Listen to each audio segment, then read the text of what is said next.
রাধে রাধে বন্ধুরা, আশা করছি তোমরা সবাই খুব ভালো আছো। আমিও খুব ভালো আছি। আজকে একটা নতুন ব্লগ নিয়ে তোমাদের কাছে চলে এসেছি।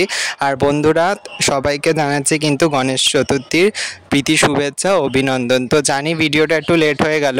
তো অনেক ইউটিউবাররাই কিন্তু কুমারটুলি গেছিলো এবং তারা কিন্তু 4-5 দিন আগেই কুমারটুলির এই গণেশ চতুর্থীর ব্লগটা দিয়ে দিয়েছিল। এটা তো ঠিক গণেশ পুজোর ব্লগ না, এটা আর কি মানে আমি যে গেছিলাম গিয়ে ওখানে কীরকম কী মূর্তি বানানো রয়েছে সেই সমস্তই আর কি ফোনে আমি ক্যাপচার করে এনেছি তোমাদের দেখাবো বলে।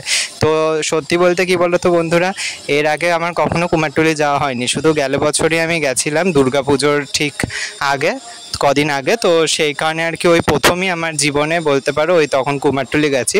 তো সেই সূত্রে আর কি মানে কোনো পুজোর সময় আর কি আমার কুমারটুলি যাওয়া হয় না। তো কুমারটুলিতে কখনোই জানি না যে কোন কোন পুজোর আগে কীরকম কী ঠাকুর পাওয়া যায় কি না পাওয়া যায়। ওই আর কি ফোনে বসে আমিও তোমাদের মতন আগে দেখতাম।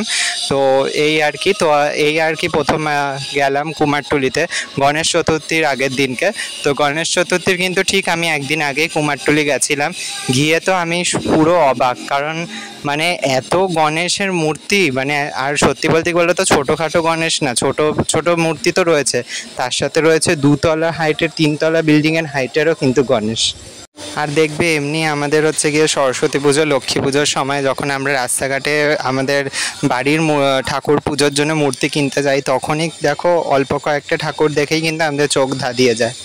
আর সেই জায়গায় বলতে গেলে দেখো এখানে তো মানে অত ছোট মূর্তি তো রয়েছেই, আর একদম কিন্তু যে একদম ছোট মূর্তি থেকে স্টার্টিং রয়েছে তা কিন্তু না। মোটামুটি মিডিয়াম হাইটের একটা মূর্তি রয়েছে, ওই ধরো 10 ইঞ্চি হাইটের মূর্তি কি 12 ইঞ্চি হাইটের মূর্তি। তারপরেই কিন্তু শুরু হয়ে যাচ্ছে বড় বড় পুজো। আর সত্যি বলতে এখন পুজো কিন্তু বাঙালিরা সবাই সমস্ত পুজো পালন করে থাকে।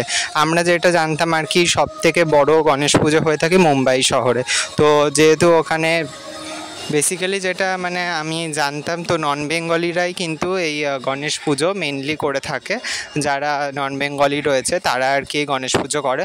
তো এবার কি বলো তো, এখন তো সবাই সমস্ত কিছু পুজো করে, তো ওই কারণে কি বলতো মানে মূর্তিও বেশি করে বানাতে হয়, কারণ এখন সবার ঘরে ঘরে কিন্তু সব দেবদেবীর পুজো হয়ে চলেছে। আর জিনিসটা কিন্তু সত্যি খুব ভালো, কারণ দেখো পার্টিকুলার কোনো একজন কালচার মানে শুধু ওই পুজোটা করবে আর বাদবাকি সবাই করবে না, এটা হওয়া উচিত না। উৎসব যখন তখন সবারই উৎসবটা সমান পালন করা উচিত। তো এই কারণেই দেখো এখন অনেক রাস্তায় রাস্তায় দেখবে পাড়ায় পাড়ায় এরকম পুজো বেড়ে গেছে, গণেশ পুজোও বেড়েছে।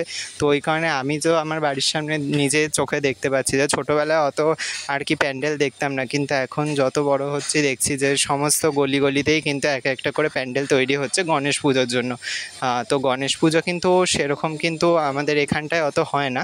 তো এই রিসেন্ট 2-3 বছর ধরে দেখছি গণেশ পুজো স্টার্ট হয়ে গেছে। তো জিনিসটাও খুব ভালো লাগছে। আর এত মূর্তি দেখে আমি তো সত্যি পুরো পাগল হয়ে যাওয়ার মতন অবস্থা। আমার এমনি পুজো করতে ভালো লাগে, তোমরা তো সেটা জানোই।